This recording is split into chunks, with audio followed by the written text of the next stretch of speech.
Hi everyone, my name is Georgette Truan. I am the host for Relatives Fight CPS, and sorry for the starting at 1:49 today. We were having technical difficulties. Stacy is going to be with us shortly. She's trying to sign on as well. Um, so I guess I just wanted to talk about relatives, and this message is very important to, especially the grandparents out there. When your children, the parents are fighting DCFS to, you know, be able to get their children back. DCFS will target the relatives first because they want to make sure that the family does not get any type of help whatsoever from anyone. And they want to make sure that they remain distant. That's the whole goal of Department of Children and Family Services. Often you guys think that the department is there to help children, but they're there looking at the children as merchandises that sells. And the seller, the highest bidder, are the ones who are trying to get the children to adopt. And that's the fastest and easiest and the cheapest way for people becoming foster care. Because you have two foster care systems. You have foster care for placement and you have foster care for adoption. So oftentimes when the child is under a certain age, they want to adopt that child and they place that child in a foster home. The law is made to reunify families, not to destroy families. So the funding that they get, they get it to help families and unify families. But what they do is they use that funding on the foster homes. They use the funding in other places that not necessary whatsoever, and they target the family and the relatives of the family. I actually So learned something different, Miss G. Well, I see. similar. Hi. So I learned that there's two types of federal for funding. And the federal for funding for foster care and adoption does not have a cap on it for the states. So the states can keep going and going and going, and there's no limit to how much grant money that they can get through foster care and adoption.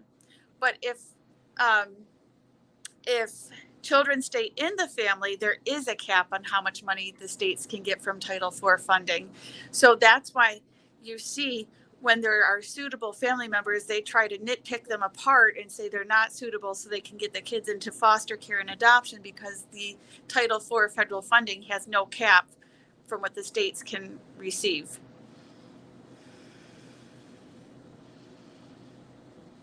Okay, that makes a lot of sense.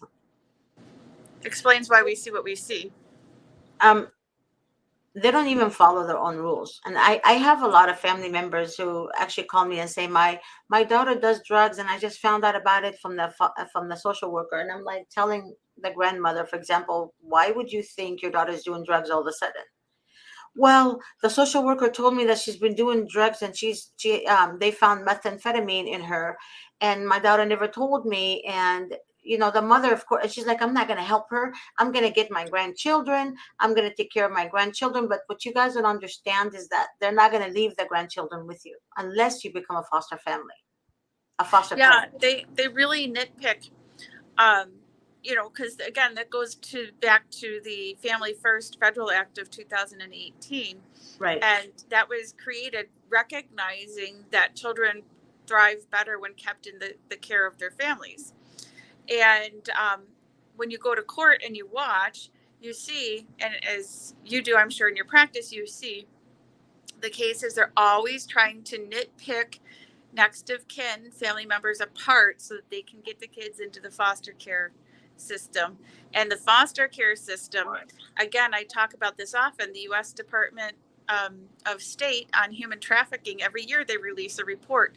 And the foster care system, it says this on this most recent report, June 2023, things have not changed for many years. Foster care is where most children who have been sex trafficked have experience. So we're we're kidnapping kids from family because of financial incentives and placing them into a system where they're vulnerable to sex trafficking at really high rates. I'm seeing reports as many as 80% of sex trafficked kids come from foster care. Mm-hmm. Terrible. And also another thing, I'm just reading a text message from my gal. Remember the one I was talking to you about that resigned from the department? She said, I'm watching your show right now, and you are absolutely right. All they want are the children who are born, especially the brand new ones, fresh from the mommy's stomach, from the mommy's wound. All they want is to put that baby in an adoptive home. But what they do is that they mislead the relatives, mislead the grandparents. For example, she says, I wish I can be with you on the show, but you know the circumstances. I'm so sorry. I love you. Keep up the good work. You're doing a great job, you and Stacy, exposing these people, and keep on exposing them. And I will help you behind closed doors. There you go. So she's very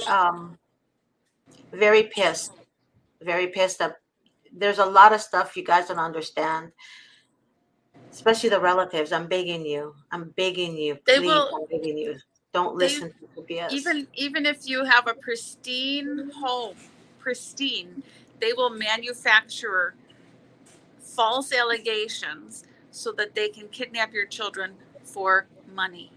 Yep, and that's it. It's all about money, and grandmoms out there, and especially the paternal grandparents. You I know the paternal grandparents, especially grandmothers, because you're not maternal, you're just paternal. You don't see anyone good enough for your son, you know, and you often take the side of the social worker against that mother, when in fact that mother is a great mom to her children. And even though you don't like her, but don't work against her with the department, because at the end of the road, they're going to come after you, paternal grandma. They will come after you. We have a cases that involves foster homes, believe it or not. We have cases that involves a maternal grandmother who became a foster parent to take care of the grandchildren. They came after her saying she failed to fill out paperwork that they're supposed to do yearly, annually. The grandmother said, "Well, I was in the hospital. She had a appendix or something happened to her, and she had to have surgery. She forgot to complete the paperwork. So meanwhile, the kids were placed. They were there with the grandfather. Mind you, not she already notified the Department of Children and Family Services of her surgery, and they took that excuse while the child was one of the children was 3 years old. Took the children from her, placed the children in an adoptive home. The kids were adopted. We have a case in New York right now, a woman that's been commenting on our forum that CPS took her children because she gives herself B12 injections, vitamin B12.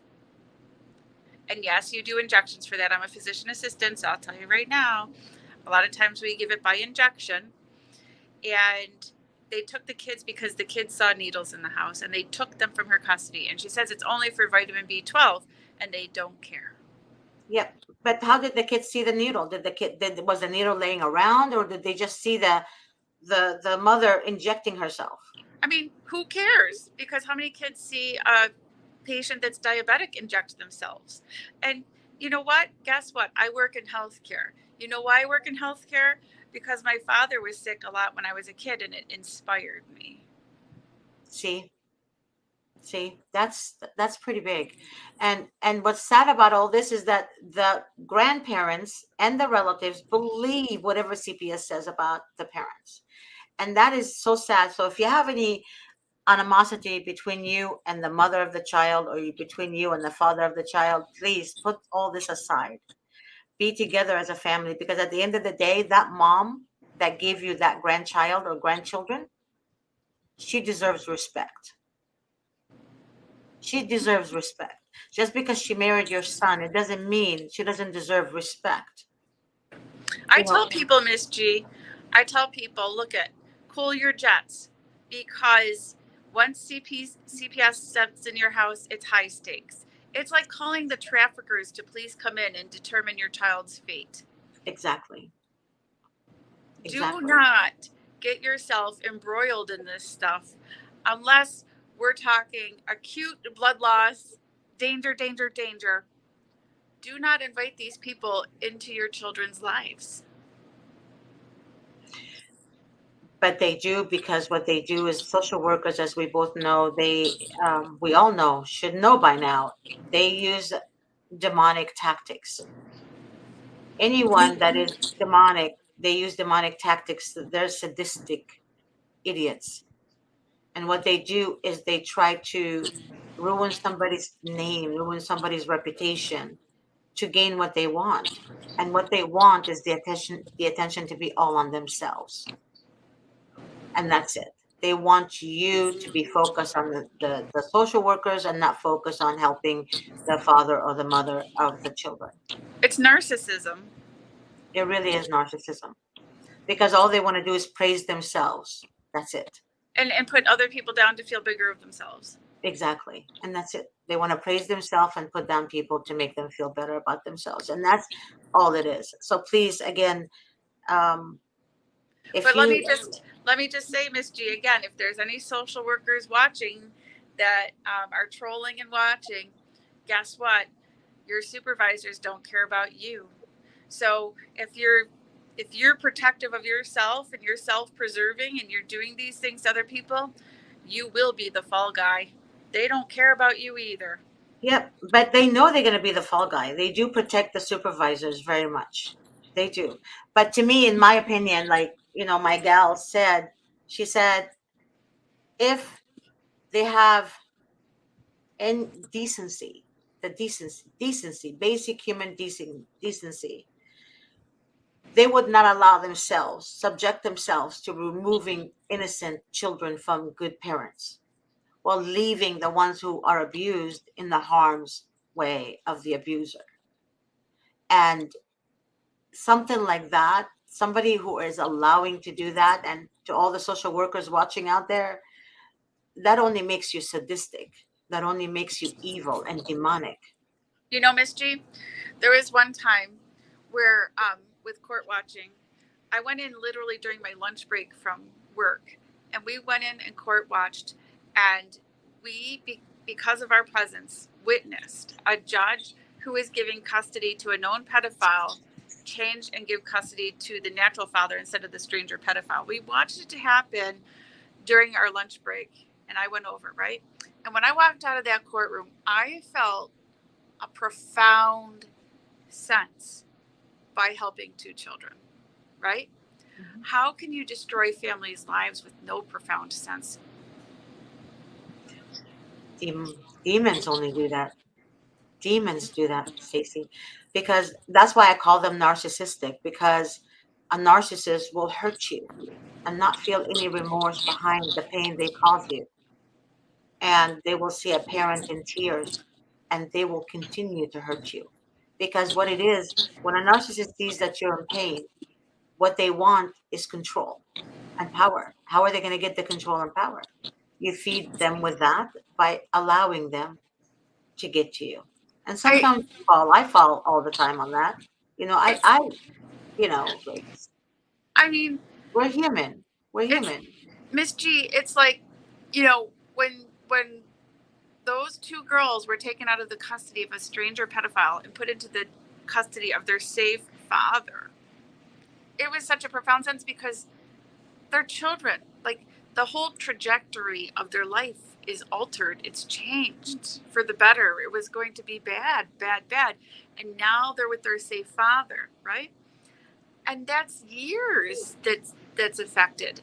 You know, if the average age is 80 and these kids were 10 and 8 or something like this, that's 70 years times 2.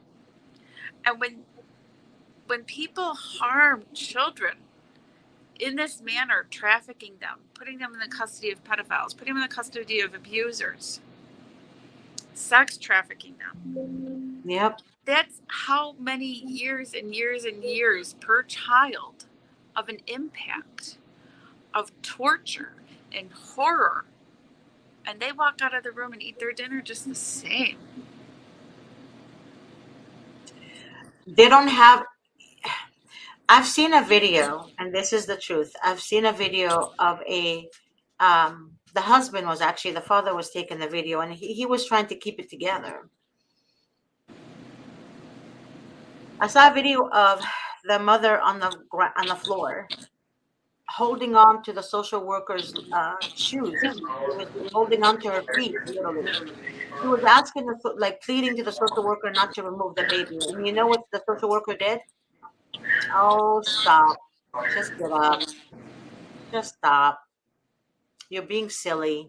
Yeah, that's exactly what the social worker said. Yeah, You're being silly. one mother said to me when they took her children and gave them to the sexually abusive father, Hmm. the mother told me, you know, the social worker told me my kid's going to need a lot of therapy for this. They know. They know. And that's true. My friend told me, well, the previous social worker said that to me, that what I'm talking about. She said that kids need therapy, and we know that the kids need therapy, but what they do, they go to their supervisor and say, there's nothing wrong with the mom. You know, there's nothing wrong with her. There's no need to remove that child from, and the father should be investigated. You know what the supervisor tells them? She told my girl, you need to go home and think about what you just said. Without these children, we don't have a job. Self-preservation. Yeah, that's all it is. Without these children, we don't have a job, she says. She said when she heard that the first time, she said something in her gut, like she said she had like literally diarrhea for a week.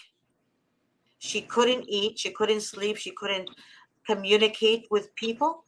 She said after that, she went to work, came back home, and kept asking herself, what the F have I done? What the F have I done?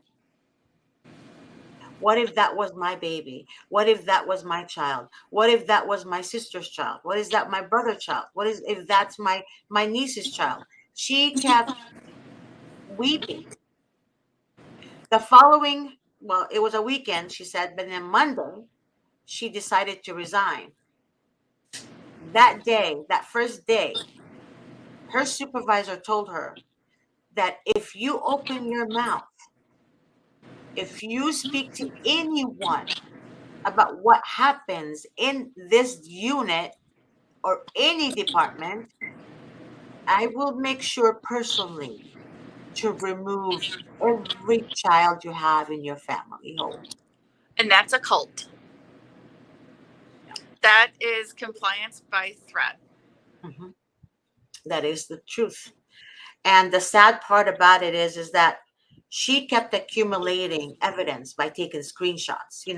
She was smart. They were both smart. Taking screenshots of the work phone, taking screenshots of the emails. I mean, these girls were determined to make sure that somehow somebody leaks that information. And that's why one of the girls, the people in their family was watching my show about CPS. And that was like last year, like no, sorry, the beginning of this year, I think. And they gave her the information to watch.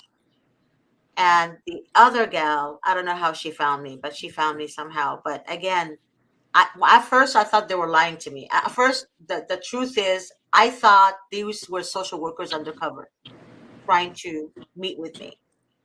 And I didn't trust them. I was so mean to them. I was so mean to them. I was like, you know what? Let's just meet. I don't trust talking to you over the phone.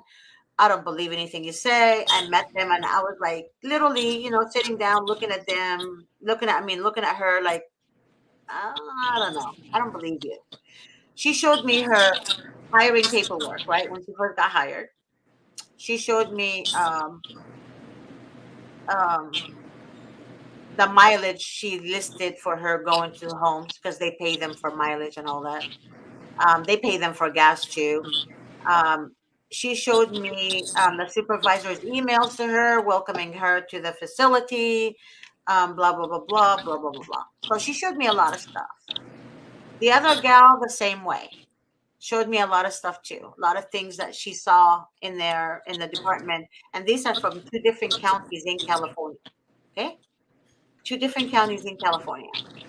And even the judges, she said, when they have their meetings, secret meetings without the parents, guess what happens in the secret meetings?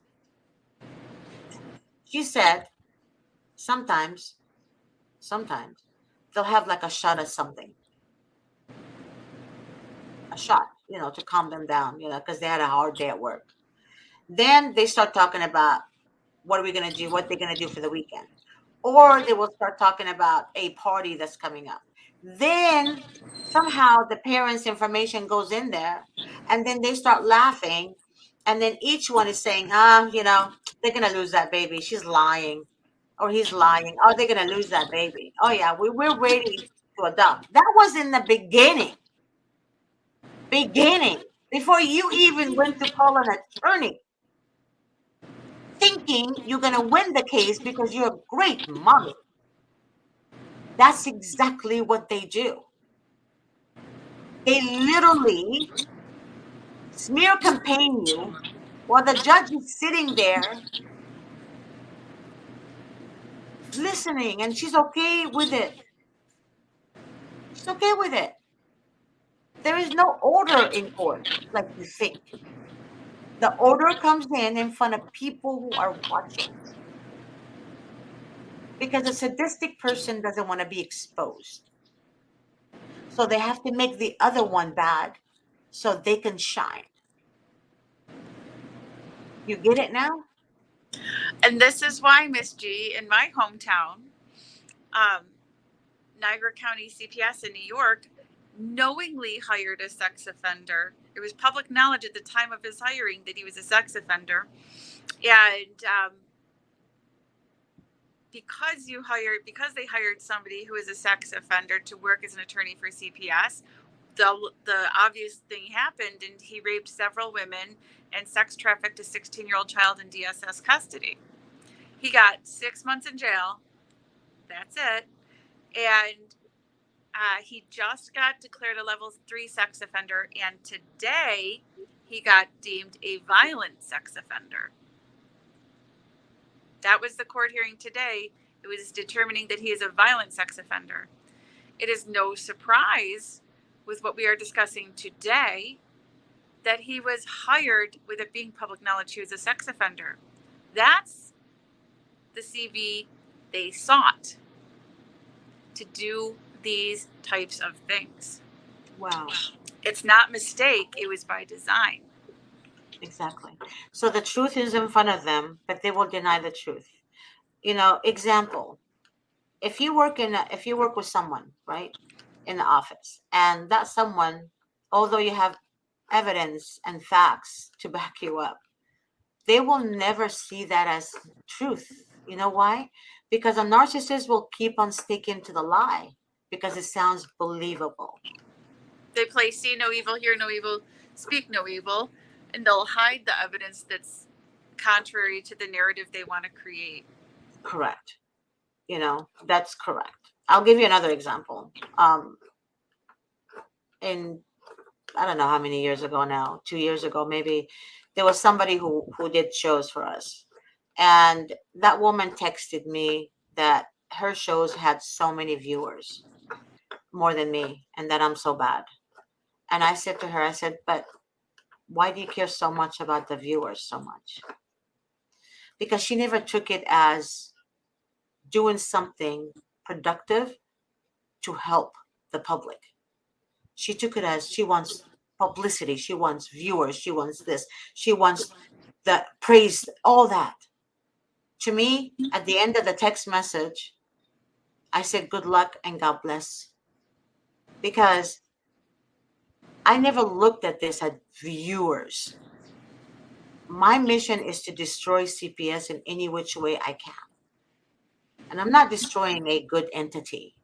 I want to destroy a very sadistic entity that thrive on pain of others, and they seek the pain of others. You know, later on, that girl that I was telling you guys about, later on, I checked, and other people that were watching her shows told me that she bought people to watch her shows. Miss G, I'll always say, you, when you do your shows, you wear your heart on your sleeve. And if anyone watches your shows, we know you're sincere. Thank you, Stacy. Now I'm And just, when you play with fire, you get burned. yeah. And you might be flashy and shiny with some of your tactics, Hmm. but when you play with fire, you get burned. So if you're Hmm. not sincere in this, you will disclose yourself. Yeah, and people You will will see through declare. you. Yeah, and people will see through you. And the thing about it is, I'm giving you guys an example because even though you know the truth and you know what's up, a narcissist or a sadistic person, they're both the same, will always deny the truth, and they will do everything in their power to put you down And and gaslight you. and gaslight you and smear campaign your name so they can shine. All they want is the praise for themselves. If they see somebody else that people like, they're going to destroy them. Why? Destroy the relationship. Why? Because they want the attention to go to them. And that's exactly how the social workers are. They're controlling, they're power hungry. Same thing. Well, it's Same kind thing. of gross, Miss G, because we're not playing cat and mouse here. We're not Yeah. playing games.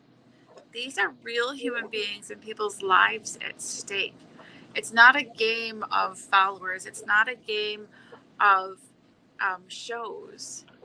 Yes, it is necessary to expose, but this is not a game. No, it's not. It's not a game. And the thing about it is when people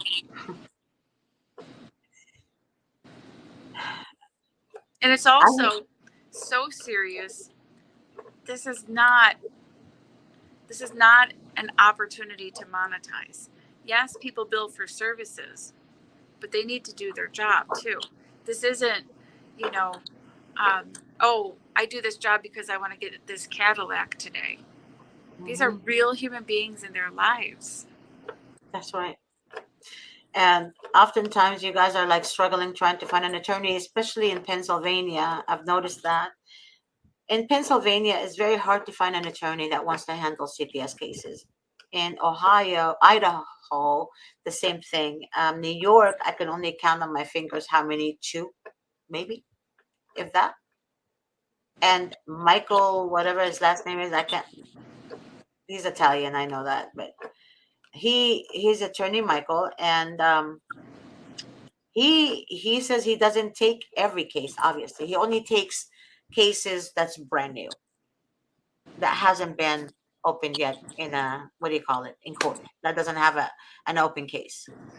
The older cases that have been ongoing are harder to turn around, and they turn around a lot more slowly. Well, with well, I've It's seen easier to prevail in a case. I've seen Attorney Davis work on older cases, and he won. I've seen it happen. Yeah, but Yeah, that's yeah, it can happen, but a they lot of are a work. lot more work and they take longer They do. They take longer. It's more to costly. reverse. Yeah, it's more costly. Um, it's just, if you don't have the money to keep paying attorneys, I suggest you call a CPS defense attorney immediately. Be careful when you search Google, because Google will show you CPS defense attorneys. Because I've seen a list of CPS defense attorneys, over 174 of them in one state. But then when I called all of them, guess what they said? Sorry, we don't handle that. Sorry, we don't. Then I came to the middle of the page in my Excel worksheet and I said, wait a minute. So why are you guys listed as CPS defense attorneys? She said, I don't know. She said, we have no control over that. So But guess what? I Yeah. think too, Misty, I think sometimes they list that because then they're hoping people will call looking for it and then they can refer to their racket buddies too. No, and get a because I asked referral. most of, no, maybe, but no, I don't know about, well, I asked most of them and I said, do you have anyone that you can refer me to? And they all said, no, we don't know. So if that was the case, then they would have referred me to the, Referred to, yeah, yeah. yeah, but they didn't. And they said, and I asked then and asked another attorney, I said, why do you guys not handle CPS cases? It's just family law. She said, honey, CPS is the worst thing an attorney can ever go through. And I said, but don't you want to help families? She said, yeah, we want to help families. But it costs a lot of money and these families cannot afford us because they don't target families that have money.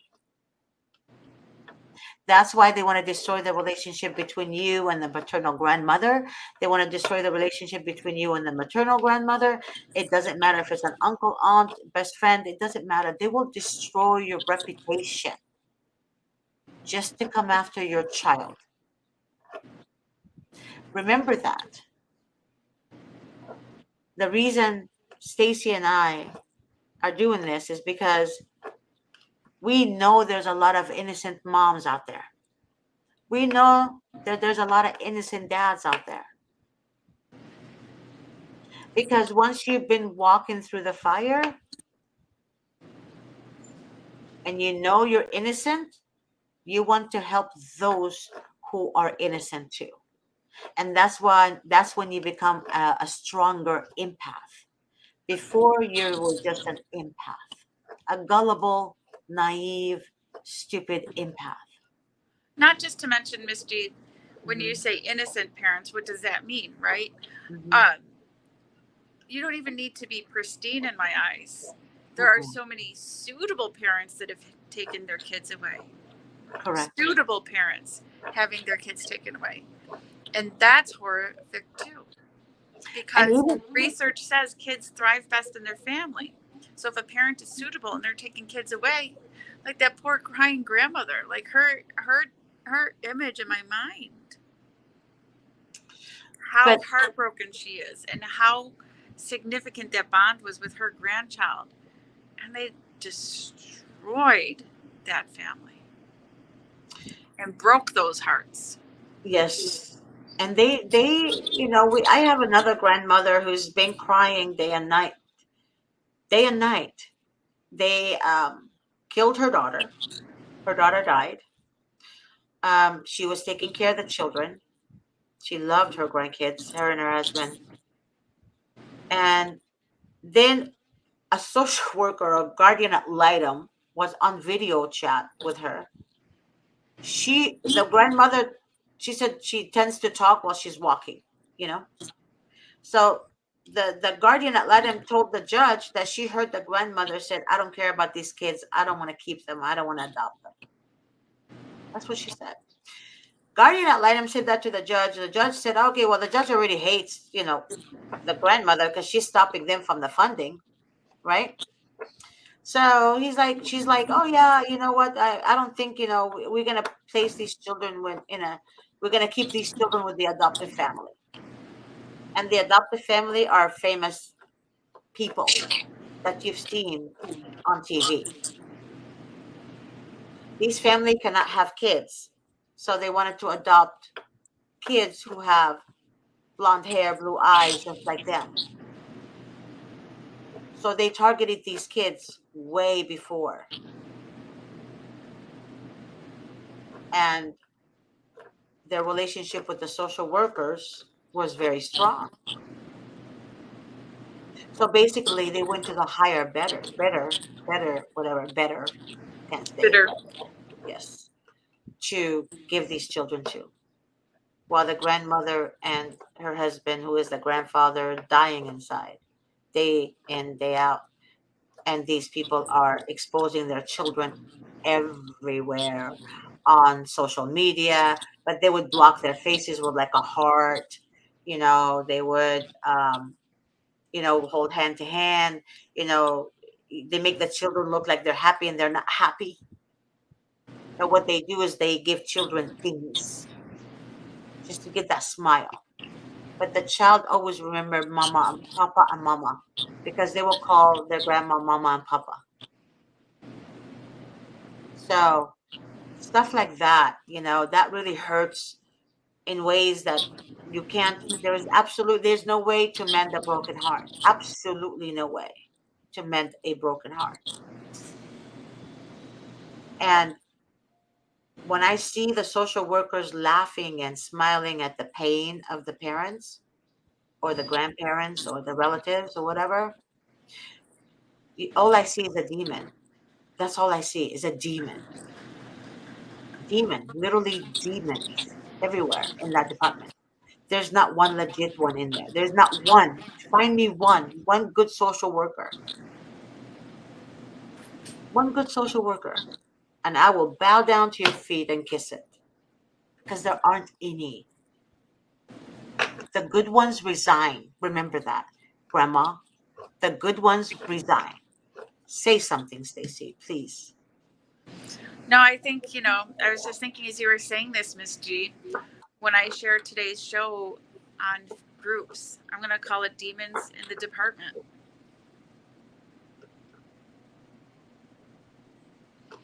Demons in a department. Demons in the Department. Good for you. That's it. That's what it is. That's what it is. I'm gonna share something, a true story. I called my aunt. She lives in Egypt. I called my aunt to see how she's doing. She's actually 89 years old, and my cousin has to put the video. She doesn't know anything about computers.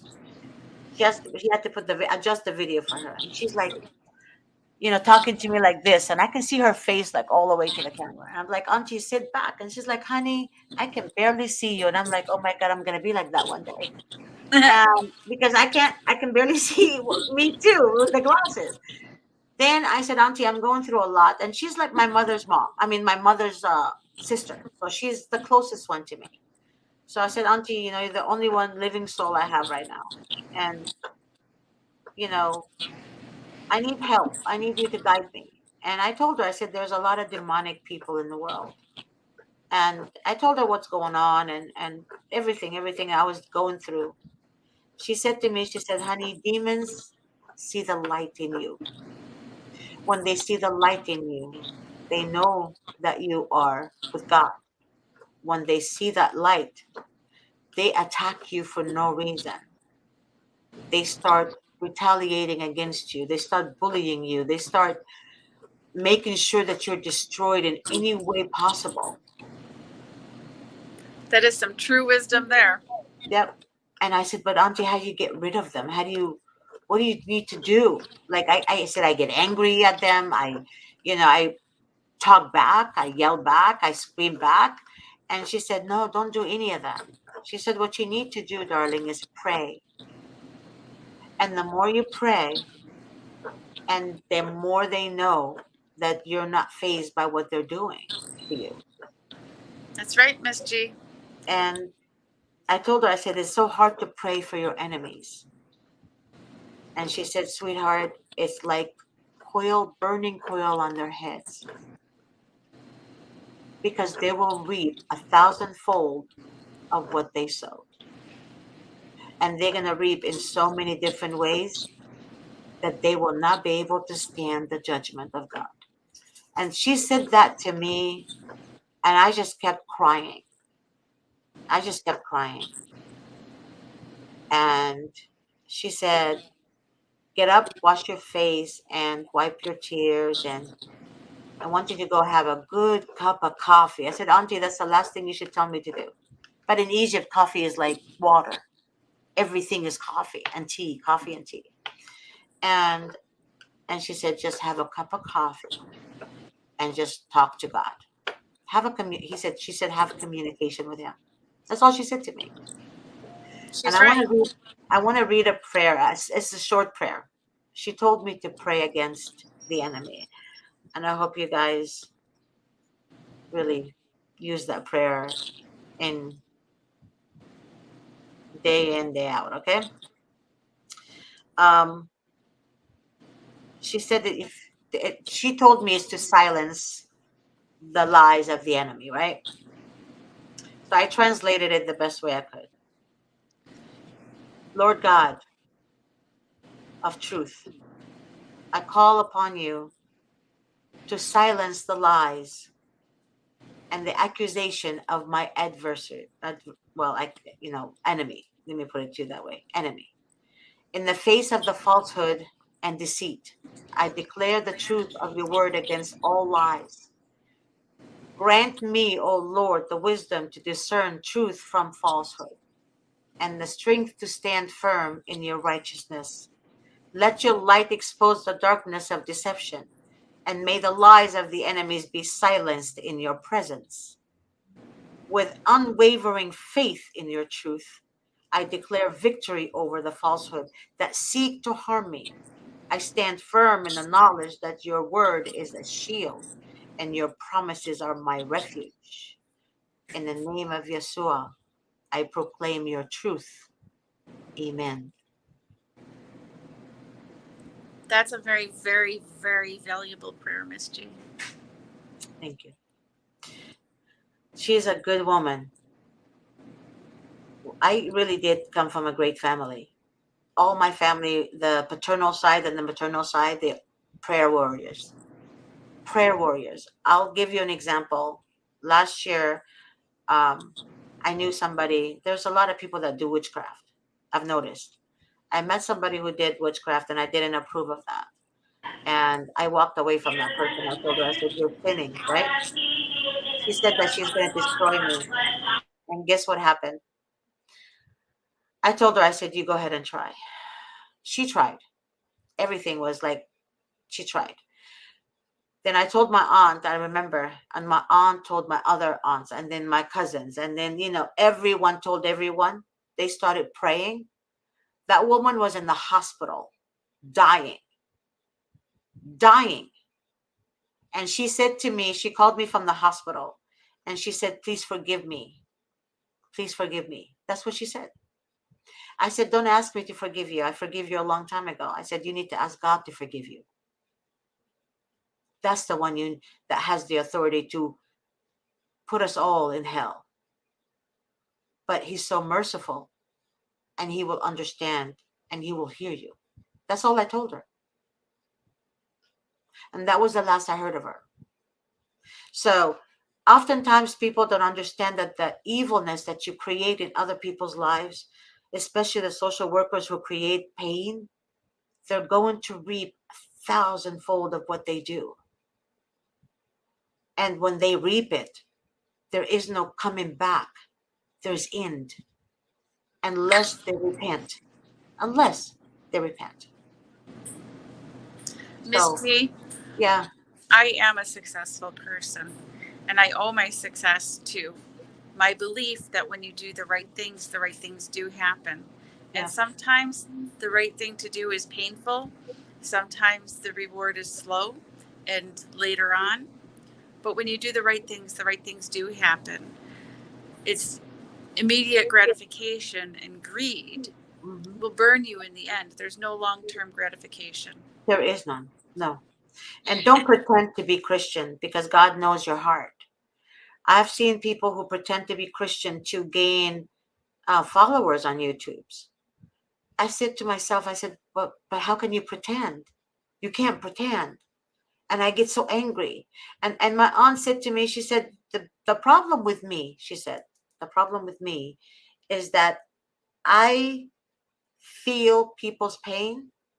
So so basically when somebody's in pain, I feel it's happening to me. And that gets me in trouble because I fight for that person, or I fight for people's, how can I say it? It affects me. If I go to the hospital and I see somebody cut, this hand where he or she was cut, it will hurt me like it was cut. It will burn me and ache me like it's my pain. That's why I cover my eyes. I can't watch movies like crazy, like scary movies or bleeding movies or cutting movies or killing movies, because I feel the pain even though I know it's a movie. Does that make sense? It's weird, but it becomes, so you guys' pain becomes my pain. And just seeing the mother in pain, I cry with them. I cry with them because stealing your heart from you literally, it's worse than a knife being stabbed behind your back, because you want to watch your child grow. You want to see your child play. You want to see your child's first steps. You want to see your child's first dance. You want to see your child's first crush. You want to see your child say, "Mommy, make me cheesecake today." Or, "Mommy, I want to go to my friend's house and play." Or, "Mommy, I want to see this movie with you." That's painful, to not be able to see or experience this relationship with your own child. Becomes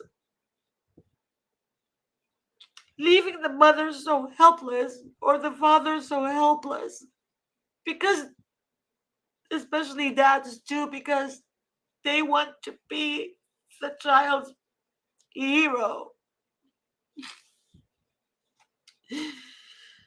It's so hard for a mother to stay at home not knowing her child is safe.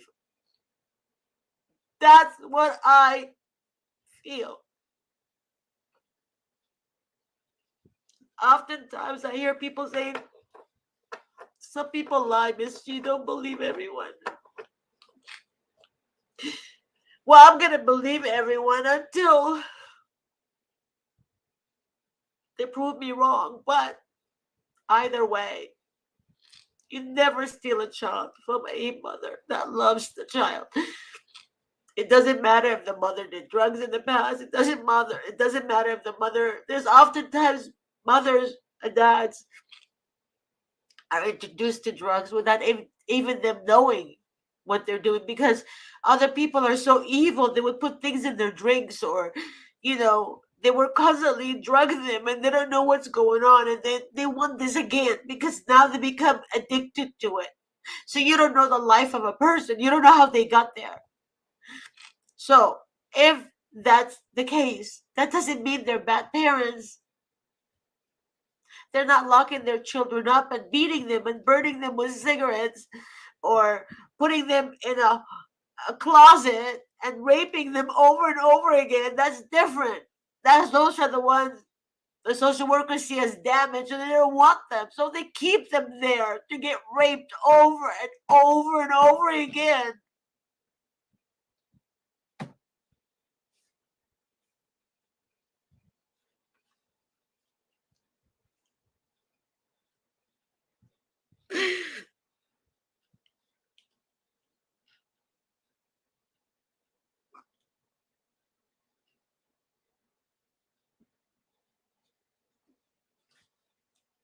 It's horrible what they do. These children grow up to be so broken. They have absolutely no faith in any human being out there. Absolutely zero. And we care more about our viewers and how this and that. That is so crazy to me, because these children don't care about all this shit. They just want to be with their families. That's it. That's all they want to do, is be with families. I'm so sorry. I'm just so sorry. No, Miss G, you're beautiful. And it's okay to see someone cry, because too many people don't cry and too many people don't care. And I thank you for caring. Kids are precious. Kids are the future. They're very important.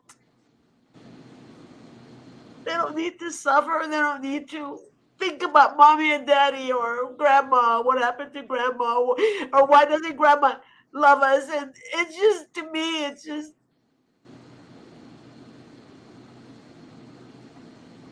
Evil.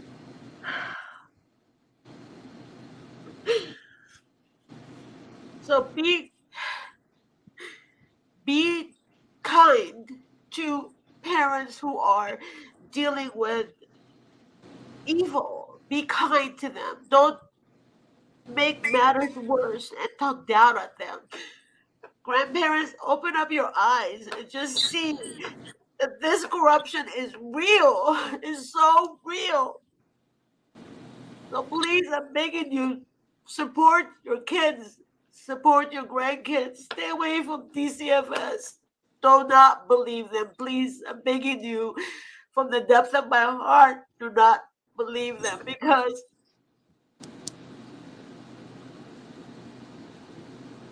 all they want is your grandkids. They want to sell them.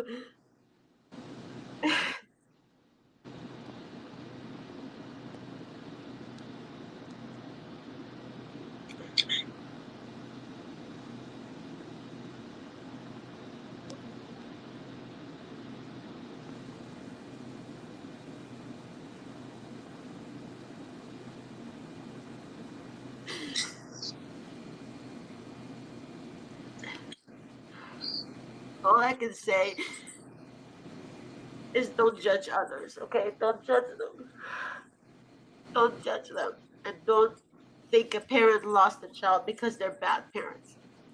Help people to rise up. Help people to rise up and be a support for one another. Be a support. If you had $25 in your account and somebody who's dealing with DCFS doesn't have money to go see her child, give them the $25. God will bless you. God will send you abundance and abundance of blessing. But don't say she did this to herself, or don't tell a father is already broken pieces for not protecting his family. Don't tell him it's his problem. Help people. You can divide the $25 and just say, hey, we'll share, you know, something. Just do something. Don't take from people. Help them. And God will help you. But you have to do it from the heart. Because if you don't do it from the heart, God is not going to know. He's going to know. He knows your heart already. He knows your heart. He knows it. But don't ever deny somebody who needs help. If they have no clothes or they want to go for a job interview, give them clothes or give them a suit or shoes. Do not ask for it back. You give. You keep giving and don't judge them. Help them get a job if they're jobless. Help them stand on their own 2 feet. Help them get a place to live. But don't judge them. I've seen so much happen in the world since I got involved with this DCFS crap that I've seen people divide instead of unite. I've seen people bust their butts just to help other people and they get nothing but pain for it. I see people work really hard and they get destroyed. But God is good.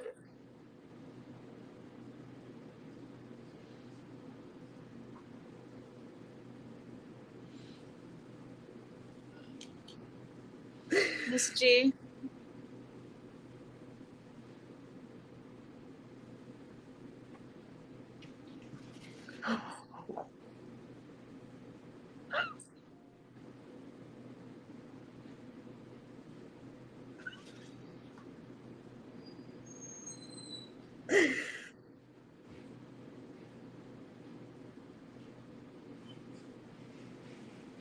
I'm sorry.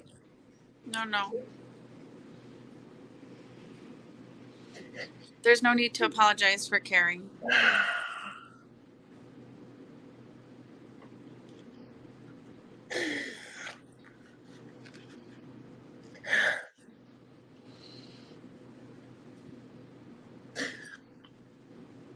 It's hard. It's hard work that you do, Miss G.